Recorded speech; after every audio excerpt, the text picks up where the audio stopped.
에베소서 말씀을 나누면서 에베소서는 특별히 교회의 서신이다라고 할 정도로 교회론을 가장 많이 드러내고 있는 서신입니다. 에베소 교회에게 보낸 편지이기도 하지요. 중요한 것은 교회가 어떤 교회가 되어야 되고 또 우리가 어떤 신앙인이 되어야 되는지 그 부분을 우리에게 잘 드러내 보이고 있는 것이 에베소서입니다. 이제 2주만 더하면 에베소서 끝이 납니다. 끝이 아니지요. 우리가 이제 말씀을 들은 대로 순종하고 순종해 나갈 때 분명한 것은 주의 천국이 이제는 교회뿐만 아니라 우리가 있는 사회와 또 우리가 살고 있는 가정에도 다 임하게 되는 줄 믿습니다. 여러분들, 우리가 주님 오실 때까지 주님이 오셔야 천국이 아니라 우리가 천국을 이루고 주님이 오심을 기쁨으로 맞이해야 되겠지요. 주님이 곧 오실 때에 우리가 천국 같은 모습으로 또 천국에서 누리는 그 모습으로 우리 모두가 주님을 맞이하시기를 주님의 이름으로 간절히 축원드립니다. 에베소서 그것은 바로 우리에게 그것을 얘기해 줍니다. 1장부터 3장까지는 구원받은 성도의 이야기라면 4장부터는 구원받은 사람들이 어떻게 살아야 될지에 대한 원리를 말하고 있습니다. 한마디로 말하면 하나님이 원하시는 새로운 사회 그리고 새로운 가정, 이상적 세계를 우리에게 말하고 있는 것이 이 에베소서 전체의 핵심입니다. 그렇기 때문에 새로운 사회와 하나님의 이상적인 세계에 대한 경험만큼 우리 그리스도인들이 경험해야 될 더 중요한 것이 없습니다. 우리가 경험해야 될 부분이 바로 천국을 경험하고 하나님의 임재가 있고 하나님의 이상적인 세계를 경험하는 것, 가장 소중한 경험이고 이보다 더 큰 경험이 없겠지요. 그런데 가장 슬프고 또 안타까운 것은 우리 그리스도인들이 이 이상을 경험하지 못하고 있다는 겁니다. 여러분들, 올 한 해는 여러분들 묵은 땅을 기용하는 것이 천국입니다. 묵은 땅을 기용되어진 곳이 천국을 경험하는 것이요. 우리 모든 성도님들이 이런 주님의 나라를 경험하고 천국을, 이상적인 세계를 경험하기를 주의 이름으로 간절히 축원드립니다. 어디서 경험해야 될까요? 저번 주에 나눈 것처럼 부부 관계에서 누려야겠지요. 서로가 사랑하고 존경하고 아낄 수 있다면 그 모습이 천국이 이루어지는 부부의 모습 아니겠습니까? 그런데 반대로 빈정대고 서로 다투고 욕하고 하고 있다면 그것은 지옥이지요. 또 가정에서 천국을 누려야겠습니다. 천국을 누리는 가정에 가면 자녀들이 예의 바르고 단정하고 부모도 자녀들을 위해서 정성껏 음식을 준비하고 웃음이 가득하고 예배가 있고 말씀이 있고 대화가 있는 것을 발견하게 되지요. 바로 이런 경험이 우리에게 있어야 됩니다. 이건 실제입니다. 가정에서 그리스도의 행복을 체험하는 것이 우리에게 정말 소중한 경험이지요. 그래서 오늘 그 가정이 누려야 될 천국에 대해서 함께 나누려고 합니다. 더 나아가 볼까요? 교회가 천국을 경험한다면 어떨까요? 우리 교회 모든 성도님들이 이 교회가 천국이라면 아마 우리 교회 나온 모든 성도님뿐만 아니라 처음 나온 분들이 여기 오면 굉장히 따뜻하고 또 하나님의 임재를 경험하고, 글쎄요, 말씀을 통해서 하나님의 임재를 경험하면 더 좋겠지만 더 중요한 것은 여러분들 얼굴을 봅니다. 여러분들 앉아있는 모습을 보고 여러분들이 웃고 있는 모습을 보고 대화하는 모습을 봐요. 처음 나오신 분들이 눈에 들어오는 것이 뭐겠습니까? 바로 그 모습 가운데 우리가 천국을 드러낼 때 이 교회가 하나님이 함께 하시는 곳이구나, 여기 더 있으면 좋겠다 라는 그 생각이 들지 않겠습니까? 천국을 떠나고 싶은 사람이 어디 있겠어요? 그래서 우리 교회는요, 있고 싶은 교회가 됐으면 좋겠다는 생각이 들어요. 누가 와도 머물고 싶고 누가 와도 있고 싶고 또 교제하고 싶고 나누고 싶고 기도하고 싶고 찬양하고 싶은 교회, 그 교회가 우리 교회가 되길 간절히 소원합니다. 이런 이상적인 사랑의 공동체를 경험하게 되면요, 사회에 나가서 힘들고 때로는 정말 좌절할 만한 정말 어려운 일을 닥쳐도요, 이겨낼 수 있는 힘이 생깁니다. 천국을 경험하고 사랑을 경험한 모든 사람들은 아무리 힘들어도요, 뭐가 있어요? 천국이 있기 때문에 그 천국 때문에 소망을 잃어버리지 않는다라는 거지요. 하나님의 가장 이상적인 나라 중에 가정에 대한 두 번째 말씀이 오늘 본문의 말씀입니다. 그리스도인의 가정이라고 하는 것은 이 땅에서 천국을 경험할 수 있는 가장 중요한 것, 그리고 가장 큰 선물이 가정입니다. 사람은 누구든지 가정이라는 울타리 속에 존재를 하지요. 그렇기 때문에 가정이 어떠한가에 따라서 그 사람의 인격과 신앙이 결정된다는 것을 두말할 필요가 없겠지요. 이상적인 가정이라고 할 때 우리는 기본적으로 두 가지 구조를 말씀을 드렸습니다. 기억나시나요? 수평적 구조와 수직적 구조입니다. 수평적 구조는 부부 관계를 말씀드렸고요, 수직적 구조는 부모와 자녀의 관계입니다. 자, 수평과 수직이 만나는 그 가운데 뭐가 있어야 될까요? 가정에서 천국이 이루어지려면 가장 중요한 그 중간에 예수 그리스도가 있어야 합니다. 수직과 수평 가운데 만나는 그 가운데 예수 그리스도 십자가가 있어야 진정한 그 가정이 천국을 경험할 수 있게 되는 거지요. 그러므로 부부관계는 부모, 자녀 관계, 또 상호 보완적 관계이며 상호 필수적인 관계입니다. 그래서 이것이 서로 연결하는 고리이자 중심 교차로가 되는 부분에는 반드시 예수 그리스도가 있어야 합니다. 여러분들 가정에 예수 그리스도가 계십니까? 여러분들 삶에 또 가정 중심에 예수 그리스도가 자리하고 계십니까? 아니면 다른 것이 그 중심에 있습니까? 믿음과 성령이 충만한 부부, 사랑과 신뢰와 존경이 넘치는 부부 사이에 자라나는 자녀들은요, 결코 잘못될 수 없습니다. 그러나 거칠고 위선적이고 이기적인 부부 사이에 자라나는 자녀들은 잘 되는 것 같지만 되게 힘들어질 수밖에 없어요. 특별히 하나님이 도우시는 그 손길이 아니면, 특별한 경우 아니고서는 그 자녀가 올바로 자랄 수가 없는 거지요. 일반적인 것은 가정이 정말 천국 같은 경험, 그 부부가 그 관계 가운데 있을 때 그 안에서 자라는 자녀는 반듯하게 하나님이 기뻐하시는 자녀로 자랄 수 있는 거지요. 우리 아이들 때문에 힘드세요? 그럼 먼저 개선해야 될 게 뭘까요? 부부관계가 먼저 개선되면 됩니다. 그게 첫 번째입니다. 여러분들 주중에 보면 그 아이들 프로그램이 있지요. 문제가 아니라 문제의 부모가 있다고 얘기를 하면서 제일 먼저 얘기하는 게 부부관계를 먼저 점검을 하더라고요. 그래요. 부부관계가 주님 안에서 회복이 되면 자녀는 반드시 회복되게 될 줄 믿습니다. 자, 이 말씀이 우리에게 주는 메시지는 이상적인 부모, 자녀 관계가 어떠한 것인지 우리에게 말씀해주고 있는 거예요. 자, 먼저 생각할 것은요, 일방적 관계는 없다는 사실입니다. 모두 상호작용이 있다라는 거예요. 다 부모 잘못도 아니고요, 다 자녀 잘못도 아닙니다. 그 모든 것이 상호작용을 하고 있다라는 거지요. 관계는요, 상호작용이 있기 때문에 서로의 관계가 형성이 되는 거지요. 그거의 가장 대표적인 예, 가장 우리에게 가장 대표적이고 또 본이 될 수 있는 예가 뭐냐면 하나님의 사랑입니다.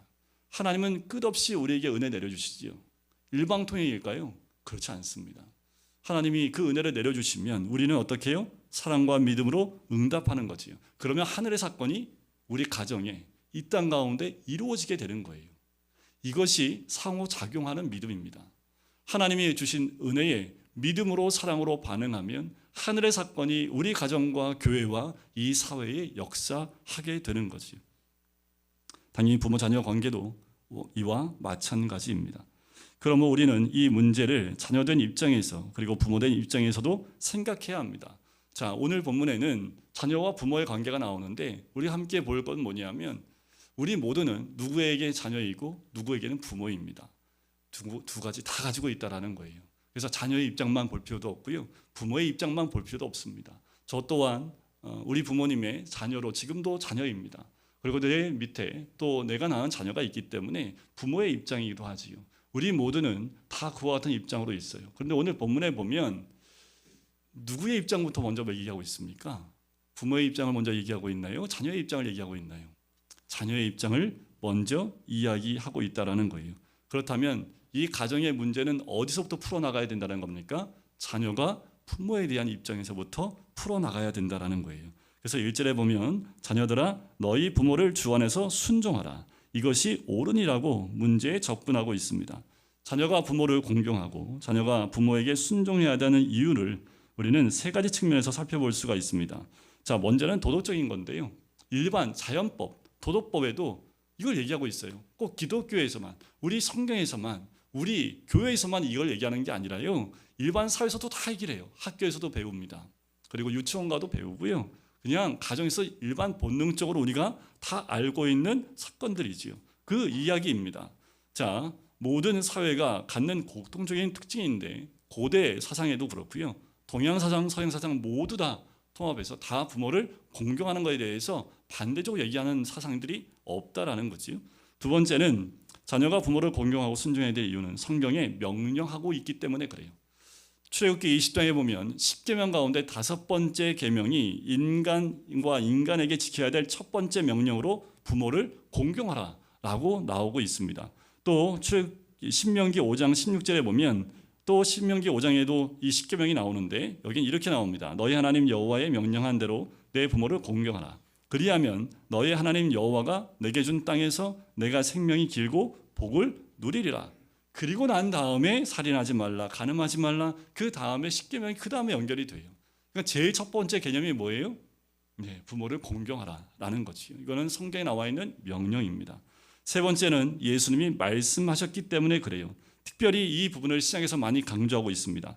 누가복음 2장 51절에 보면 예수님이 부모에게 순종했다라는 기록이 기록되어 있어요. 고린도서 3장 20절에도 기록되어 있고요. 베드로전서 1장 14절에도 이 부분을 강조하고 있습니다. 부모에게 순종하는 일과 부모를 공경하는 일은 자녀된 도리의 첫 번째 일입니다. 오늘 본문 1절에 나오는데 특별히 우리가 주목해 봐야 될 단어 한 단어가 있습니다. 자, 1절을 다시 한번 보실까요? 자녀들아 너희 부모를 주 안에서 순종하라. 이것이 옳으니라. 자, 여기서 여러분 한번 질문해 볼까요? 주 안에서가 뭡니까? 어떻게 하는 것이 주 안에서 순종하는 걸까요? 이게 생각하는 대로 막 폭이 이렇게 넓었다가 어떻게 하면 또 내 마음대로 폭을 좁혔다가 이렇게 할 수 있을지 모르겠습니다. 그럼 주 안에서가 뭘까요? 교회 안에서는 순종하고 집에 가면 순종 안 하는 거예요? 주 안에서라는 게 도대체 무슨 의미일까? 자, 이 의미를 좀 우리가 이해하기 위해서는 골로새서 3장 20절 말씀을 볼 필요가 있는데 거기 이렇게 나옵니다. 자녀들아 모든 일에 부모에게 순종하라. 이는 주 안에서 기쁘게 하는 것이니라. 그것도 주 안에서 나오지요. 근데 주 안에서 기쁘게 하는 거래요. 자, 이 주 안에서라는 그 말은요, 이런 의미입니다. 주님의 관점에서라는 거예요. 다시 말씀을 해석해 드리면 예수님이 기뻐하시는 관점이란 뜻입니다. 그러니까 제가 어렸을 때 우리 부모님이 교회 나가라고 했을까요? 나가지 말라고 그랬을까요? 처음에는 교회 나가면 술, 담배 안 하니까 어머니가 교회 나가라고 했는데 어느 순간부터 얘가 교회 너무 열심히 나가니까 그 다음부터는 뭐예요? 잡으러 오셨습니다. 그럼 제가 그 말씀에 순종했다면 제가 이 자리에 있었을까요? 네, 그때도 이것 때문에 굉장히 갈등이 있거든요. 여쭤보고 막 했는데 주 안에 순종하는 것, 이 부분에 대해서 제가 듣고 우리가 말씀에 순종해 드려야 될 것이 있지만 그렇지 않아야 될 것도 있죠. 제가 순종한 것도 있습니다. 왜 너만 교회 열심히 다니는데 왜 장학금 못 받냐? 그래서 그 학기에 제가 장학금 받으려고 엄청 노력했던 것도 기억이 나요. 순종해야 될 것도 있지만 주 안에서 주님이 기뻐하시는 그 관점에서 순종해야 된다는 그 개념이죠. 나의 관점과 나의 판단에서 하고 안 하고를 결정하지 말라는 겁니다. 신앙생활, 부부, 자녀 관계나 부부 관계를 자칫하면 내 관점에서 보기 쉬워요. 특별히 부모와 자녀 관계에서 부모가 자녀를 볼 때, 자녀가 부모를 볼 때 이렇게 자기 관점에서 보기 쉽다라는 거지요. 그러므로 주 안에서라는 말은 주님의 관점에서 또 주님의 시야에서 주님의 가치관에서 이 문제를 해석하고 해결하라는 이야기입니다. 여러분, 부모에게 순종하는 것을 자녀에게 보여주지 않으면 우리의 자녀도 먼 훗날 그렇습니다. 저는 우리 교회에 우리 권사님들 시부모를 섬겼던 그 이야기를 참 많이 듣습니다. 부모님을 소천하실 때까지 섬기셨던 그 시간들이 정말 쉽지 않고 어려웠던 시간들이었다는 걸 제가 알아요. 결코 쉽지 않습니다. 그런데 그것을 보고 자라난 자녀들은 어떨까요? 당연한 거지요. 부모를 섬기는 것이 당연한 것처럼 보이는 겁니다. 그거는 부모가 그렇게 보였기 때문에 그런 모습이 자녀에게도 묻어날 수밖에 없는 거지요. 자녀에게 가르칠 가장 큰 교훈은요, 어렵고 힘들어도 내가 하고 싶은 대로 하는 것이 아니라 부모를 섬길 때 주 안에서 온전히 섬기는 모습을 보여주는 것, 이것이 가장 큰 교훈이지요. 그래야 자녀들이 그 교훈을 받는다라는 겁니다. 저처럼 그냥 강대상에서 외친다고 했을 때 애들이 그것을 은혜의 말씀만 듣지 그것이 정말 교훈으로 받아들일까요? 제가 직접 하지 않으면 그 교훈으로 우리 자녀들이 받아들이기 어렵다라는 거지요.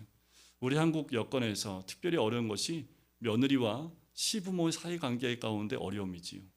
이건 우리나라 가운데 모든 여자분들이 갖고 있는 한입니다. 특별히 우리 어머니가 50년 동안 한을 품고 자라신 게 아니라 계셔가지고 지금도 그 한을 우리 어머니한테, 우리 아버지한테 계속 풀고 계십니다.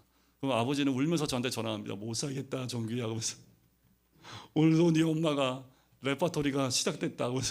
네, 시집 올 때부터 시작해서 우리 할머니 돌아가실 때까지 이야기를 한 번 하시면 한두 시간 하시는데 이걸 한 번 하시면 계속 반복하세요. 근데 저는 잘 못하는, 제 아내는 참 잘 들어주는데 저는 너무 듣기가 힘든 거예요. 근데 아내는 참 잘 들어줘요. 근데 너무 감사한데 그걸 다 들어드리고 나면 우리 어머니가 항상 마지막에 에휴 됐다 하고 딱 끊으십니다.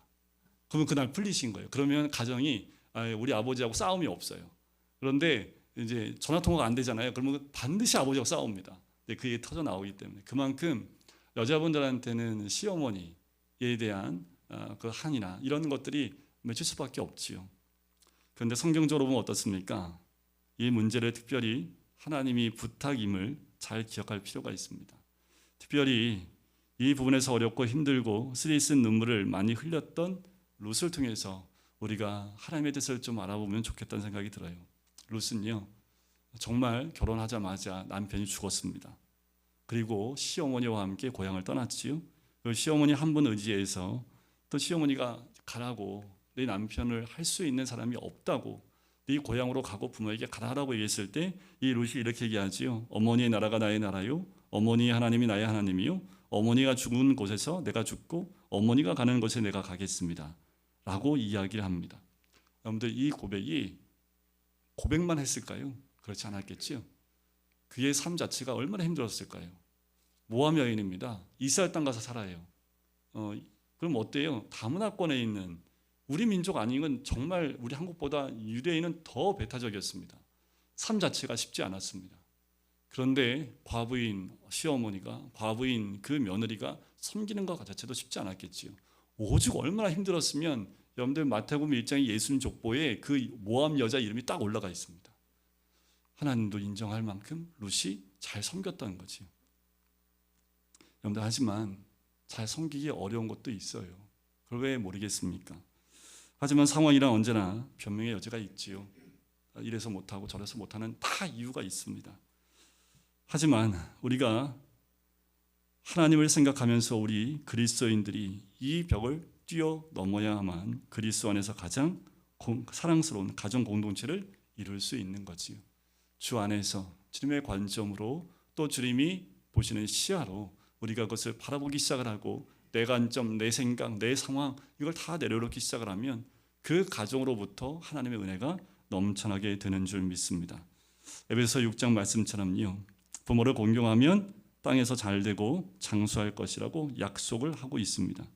여러분들 우리 부모님을 잘 섬기는 것 그것이 하나님의 복의 통로라는 것 그것을 우리가 반드시 기억하시고 또 그 은혜가 또 그 은혜와 또 순종함이 우리 가운데 있기를 간절히 소원합니다. 영상을 하나 보려고 하는데요. 저는 영상 한번 잠깐 틀어주시겠어요? 재미있는 영상입니다. 만약 아들이 엄마에게 닥치라고 했을 때 아빠의 반응은 어떨까요? Hey, Bunny, could you go take out the trash, please? Shut up, Mom. Dad, we're just joking. It's just a prank. It's just a prank. Oh, big guy. 아빠의 포스에 제가 다 오금이 저렸네요. Hey Jay, get in this room and clean up them toys now. What are you doing? We just playing. And don't come back down until it's done. Okay, shut up! Hey, Talisa, come here. No. Hey, come here now! Now! Get your ass down here! Sorry, I can't. Corey, quick, it's a joke. It's a TikTok. Calm down. Clarissa, give me a water. Clarissa Jeanette, give me a water. Shut up, Mom. 이런 챌린지는 평생 한 번만 해야겠습니다. 네, 제가 말씀을 준비하면서 이 짤 영상이긴 한데, 네, 짤 영상이긴 한데, 네 어떠세요? 이게 아마 이제 엄마하고 자녀하고 이제 약속을 하고 몰래 카메라를 한 거예요. 그래서 지금 저희한테는 뭐 닥쳐라는 그런 하지만 미국 사람들이 듣기에는 이건 굉장히 욕 같은. 그러니까 아무한테나 어른 친구들한테도 저 말하면 뭐 친구들끼리 욕하면서 하면 하겠지만 어른들한테는 절대로 할 수 없는 그런 얘기인데 엄마한테 하고 나니까 아빠들 표정 보셨나요? 좀만 늦었으면 정말 아마 반 죽었을 것 같은 느낌으로 달려드는데 그래서 다 만류를 하잖아요. 여러분들 부모 자녀 가운데 여러분들 이런 관계, 여러분들 자녀들이라면 그 아버지의 저런 모습은 어떻게 봤을까? 또 저게 사실이 아니지만 또 부모의 입장에서 자녀의 저런 모습을 봤을 때 우리는 과연 어떻게 해야 될까? 좀 생각을 해볼 필요가 있겠지요. 자, 자녀의 입장을 본다면 이제는 두 번째로 부모의 입장에서 한번 볼 필요가 있습니다. 훈계하는 부분이 나오기 때문에 제가 저 영상을 한번 보았던 건데요. 자, 여기서 문제는 뭐냐면요. 부모가 하나님의 사랑에 기초하지 않고 인간적인 사랑에 기초하고 있다라는 겁니다. 그래서 부모는 다 자녀를 사랑해요. 그런데 결과가 기대 밖으로 나오는 경우가 많지요. 이유는 간단합니다. 하나님의 사랑으로 사랑하는 것이 아니라 인간적인 사랑, 자기 연민의 사랑, 자기 본능의 사랑일 뿐만 아니라 궁극적으로 자식에 대한 사랑이 아니라 자기에 대한 사랑을 자녀에게 투영하고 있기 때문에 그래요. 자녀를 위한 사랑이 아니고 부모 자신을 위한 사랑이라는 거지요. 그래서 부정적으로 그것이 드러나기 시작을 합니다. 그래서 자녀들한테 아비들한테 얘기하지요. 아비들아, 아비된 자들아, 너희 자녀를 노엽게 하지 말라고 본문 4절 말씀에 이야기를 해요. 하지만 말썽 부리는 자녀들을 대상으로 조사해본 결과에요. 거의 대부분 자녀들이 부모에게 받은 상처가 거의 대부분입니다. 거의 100을 놓고 보면 80%는 부모에게 받은 상처고요. 그중에 10%가 이제 선생님이나 교사를 통해서 받은 상처라면 나머지 10%가 동료, 친구들을 통해서 받은 상처라고 합니다. 그만큼 청소년 문제 가운데 핵심은 부모에게 있다는 것을 우리가 알 수 있어요. 그런데 TV 프로그램에서 보듯이 보면 거의 아이들의 문제가 아니라 부모의 문제이고 부모들이 아이를 어떻게 대하느냐에 따라서 그 모습이 어릴수록 그 모습이 거의 액면 그대로 나타납니다. 100 그대로 나타나요. 그런데 그 모습 그대로 자라게 되면 어떻게 될까요?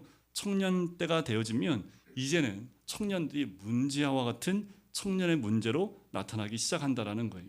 그럼 부모들은 다 이렇게 얘기합니다. 내가 뭘 못해줬냐? 네가 밥을 안 해줬냐? 옷을 안 사줬냐? 신발을 안 사줬냐? 너 컴퓨터 다 사줬지. 내다는 거 다 해줬는데 도대체 넌 뭐가 부족해서 그러냐라고 얘기를 해요.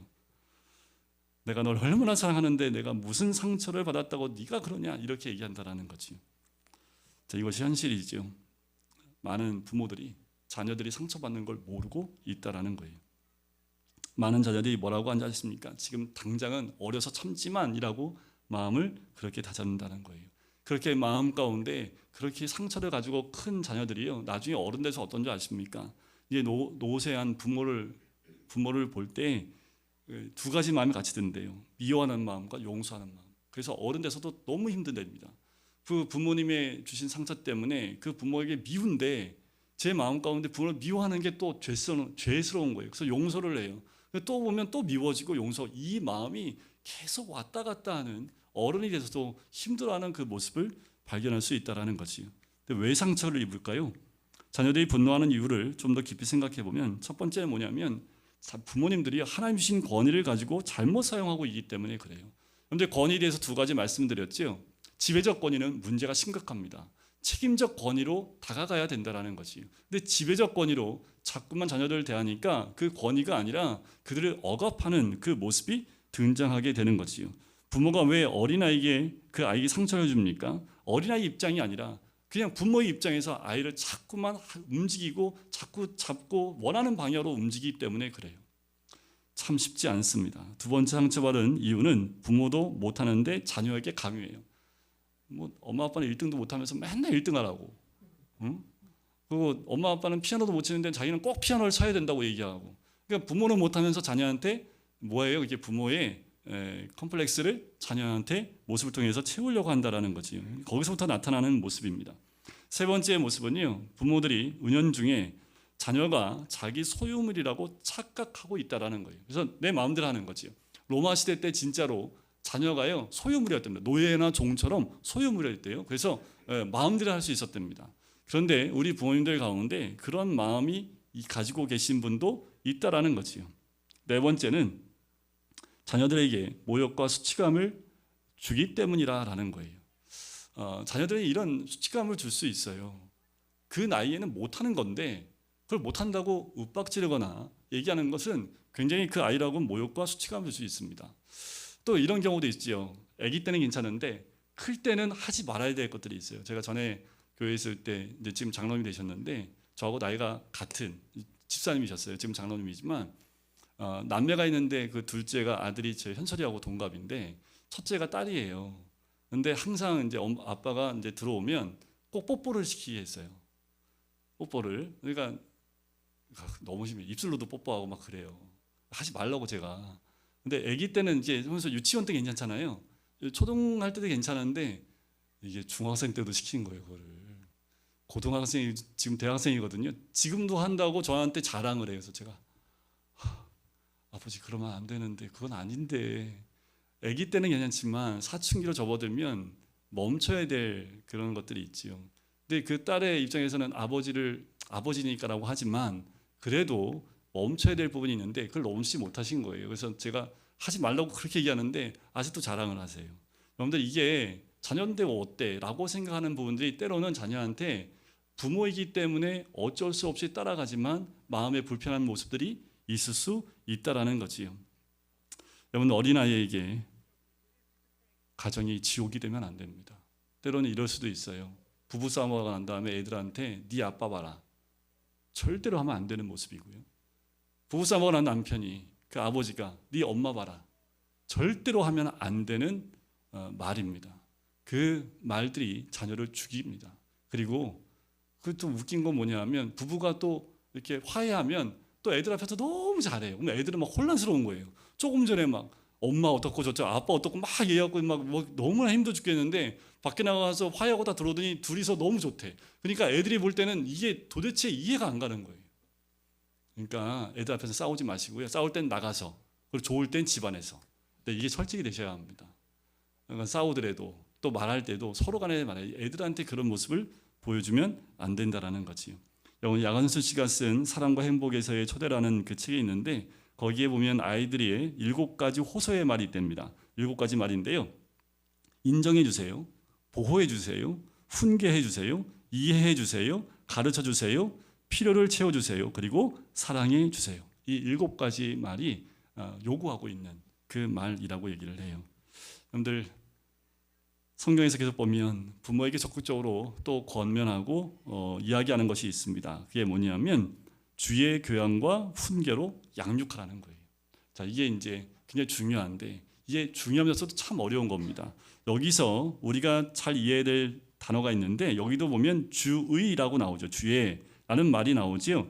성경에서는 좀 자칫 이 부분이 놓치기 쉬운 부분인데 앞에서 주 안에서 부모를 순종하라라는 말을 기본으로 해서 본다면 주의 교양과 훈계라는 말을 좀 이해하기 편하게 또 해석을 한다면 그런 거예요. 교양과 훈계라는 말은 훈련과 말씀 양육이라고 바꿔 말할 수 있지요. 그러니까 주의라는 말은 아까도 주 안에서랑 똑같습니다. 주의 관점에서 훈련과 또 양육을 하라라고 하는 말씀이에요.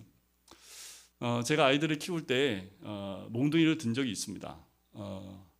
몽둥이를 들지 않진 않습니다. 저도 아이가 얘는 이때 초달해야겠다, 때려야겠다 생각하면 제일 먼저 했던 게 뭐냐면 설명을 먼저 해줍니다. 네가 맞아야 될 이유를 설명을 해줘요. 네가 이래서 맞아야 되는데 몇 대 맞을래? 그럼 애 눈치 보지요. 그리고 제가 항상 매를 드는 건 소리는 크고 좀 덜 아픈 거. 그러니까 소리가 크면 애들이 굉장히 아파합니다. 근데 별로 안 아파요. 근데 그런 걸 주로 갖다 놓고 왜 제가 설명을 하냐 하면 애가 이해를 할 수 없기 때문에요. 하지만 이건 교육을 해야 된다 생각하면 회초리를 들어야 되기 때문에 꼭 설명을 합니다. 또 그렇게 설명하는 이유는 뭐냐면 자칫 제 감정이 들어갈까 봐 일단 감정을 추스르기 위해서 설명을 하는 거예요. 분명히 맞아야 되는데 이건 맞을 일이라서 딱 매를 들면 얘는 몰라요. 왜 맞아야 되는지. 아직 어리기 때문에 그래서 설명을 해줍니다. 초달을 참아 못하는 자는 그 자식을 미워함이라고 잠언서에 나와 있습니다. 그래서 초달을 했어요. 반드시 근데 설명하고요. 그리고 맞아야 될 일을 얘기하고 난 다음에 때립니다. 근데 반드시 뭐 해야 되면 때려야 됩니다. 설명하고 알았어, 네, 알았어, 그러면 안 때릴게. 이러면 얘가 교육이 안 돼요. 다음에 또 합니다. 다음부터 얘 어떻게 교육이 되냐면 내가 설명 듣고 잘못했다고 얘기하면 안 맞는구나 생각해서 이게 반복이 된대요. 그래서 한 번 때리겠다라고 딱 들면 한 대라도 반드시 때려야지 교육이 된다고 얘기를 하더라고요. 일부 예배 때 이거 설명하는데 애들이 있어가지고. 네. 근데 이거는 이제 반드시 중요한 거기 때문에 요새 아이들이 몇 명 없기 때문에 과잉 보호를 하는 경우가 많죠. 아이들이 하고 싶은 대로 막 내려놔요. 그것이 아이들의 길을 살리는 것이 아니라 아이들을 오히려 죽이는 모습인데 부모들이 그걸 잘 몰라요. 어떤 부모가 뭐냐면 어린 부모일수록 또 글쎄요. 또 상처가 있는 부모일수록 자녀들을 그렇게 키우는 경우가 많지요. 훈계하는 건 하나님의 명령입니다. 필요할 때 매를 들어서라도 자녀를 바르게 훈육하고 양육하는 것, 그것이 굉장히 중요하지요. 훈육은 가치관과 좋은 습관을 심어주지요. 또 어른에 대한 존경심과 순종의 미덕을 가르치게 됩니다. 그리고 행동해야 될 선을 그들에게 지어주는 거지요. 이렇게 성경 공부할 때 김현수 집사님하고 얘기를 많이 하면서 아이들 교육에 대한 얘기를 많이 나눴어요. 근데 저하고 좀 비슷한 부분이 많으세요. 저도 이제 사춘기에 있는 우리 현솔이가 없으니까 일부 때는 현솔이가 있어가지고 현솔이가 잘못한 부분이 있어서 제가 선은 딱 거는 게 있습니다. 안 되는 건 안 되는 거야. 딱 선을 거야지. 그리고 그 선 밖으로 나가면 뭐라고 해도 그 안에 있으면 그 변두리에 갔을 때도 저는 말하지 않습니다. 딱 넘어서면 그때 불러요. 그러면 긴장하고 옵니다. 일단 아버지가 부르면 뭔가 잘못됐구나 라고 긴장을 해요. 그래서 항상 선을 딱 칠 수 있도록 그 선 밖으로 나가지 않도록 그 선을 쳐줍니다. 그게 굉장히 아이들한테는 중요하고 또 가정이 천국이면요 다시 돌아옵니다. 나갔다가도 돌아와요. 그 돌아왔을 때 그 아이가 그 사랑의 또 은혜가 있는 그 가정 안에서 회복되어지는 은혜도 누릴 수 있게 되는 거지요. 훈계할 때 반드시 기억해야 될 건 감정으로 대하지 말아야 된다라는 겁니다. 근데 가정 안에서 가정 예배를 반드시 사수해야 합니다. 목사님 뭐 해도 아니요. 가정 예배 반드시 하셔야 되고요. 그리고 말씀 나눔이 있으면 더 좋고요. 큐티를 하고 큐티 나눔을 저녁에 함께 나와서 부모님들이 함께 나누는 것도 굉장히 중요합니다. 왜요? 내가 들은 말씀과 자녀가 들은 말씀이 입장이 완전히 달라요. 들어보면 얘가 이런 생각하고 있구나 라는 걸 알 수 있지요. 요즘처럼 부모와 대화가 없는 시대에 예배가 굉장히 중요하고요. 또 말씀 나눔이 굉장히 중요합니다. 그럴 때 가정이 진정한 예배 안에 하나가 되어지는 은혜를 누리게 될 줄 믿습니다. 집안 분위기를 여러분들 소망과 사랑이 넘치는 분위기로 만드십시오. 부모된 우리가 먼저 마음과 뜻과 정성을 다해서 하나님을 섬기는 모습을 아이들한테 보여주면 아이들이 이게 하나님께 마음과 뜻과 정성을 다해서 드리는 모습이구나 라고 보고 배운다라는 거예요. 우리가 믿음 가운데 주님 앞에 올바로 설 때 우리 자녀들도 그걸 보고 배우고 함께 서는 거지요. 그렇게 가정이 주님 앞에서 천국을 이루고 주님 앞에 나가는 겁니다. 왜 부모라고 온전할 수 있겠습니까? 온전치 못한 모습이 있지요. 그런데 온전하지 못한 모습은 온전치 않은 모습이라고 얘기를 하고 바꿔야 됨을 함께 나눠야 합니다. 그래야지 바꿔나갈 수 있어요. 올 한 해 우리 가정에 묵은 땅을 기경하시기를 간절히 소원합니다. 그래야 천국으로 바뀝니다. 열매가 많이 맺힙니다. 그런데 여전히 작년에 해왔던 모습 그대로 올해도 그냥 그렇게 사는 거야. 아니요. 우리 가정이 먼저 주님 앞에 바뀌기로 결단하고 바꿔나가기 시작하면 힘들어도 바뀌면 하나님의 은혜가 반드시 임하고 열매가 맺히게 됩니다. 그때 자녀들이 그걸 보고 하나님의 역사를 함께 누리고 나갈 수 있을 줄 믿습니다. 5월 달에 해야 될 말씀이긴 하지만 5월 달에도 다시 한번 하겠지만 우리 모두가 주의 교양과 훈계로 양육받고 또 신앙과 인격적으로 주님 앞에 올바로 서시기를 주님의 이름으로 간절히 축원드립니다. 우리 함께 기도할까요? 사랑의 주님, 우리 안에 또한 우리 가정 안에 주님의 나라를 이루길 간절히 소원합니다. 여태까지 몰랐고 또 우리 연약함이 있었기 때문에 하나님 그 천국을 이루지 못했다면 2024년도에는 더 우리 가정부터 그 천국을 누리고 하나님의 살아계심을 누리고 그 은혜와 소망이 넘치는 복된 가정 될 수 있기를 간절히 소원합니다. 주 안에 거할 때에 우리 각 가정이 천국과 하나님 나라를 세워나갈 뿐만 아니라 귀한 열매를 통해서 하나님의 살아계심을 이 땅 가운데 드러내게 될 줄 믿습니다. 가정에서부터 이루어지는 그 천국이 우리의 교회로 또한 사회를 변화시키는 하나님의 은혜를 누리게 될 줄 믿습니다. 주님께서 함께 하시고 각 가정마다 주님이 부어주시는 놀라운 은혜로 가득 채워질 수 있도록 축복하여 주시옵소서. 감사드리며 예수 그리스도의 이름으로 기도드립니다. 아멘.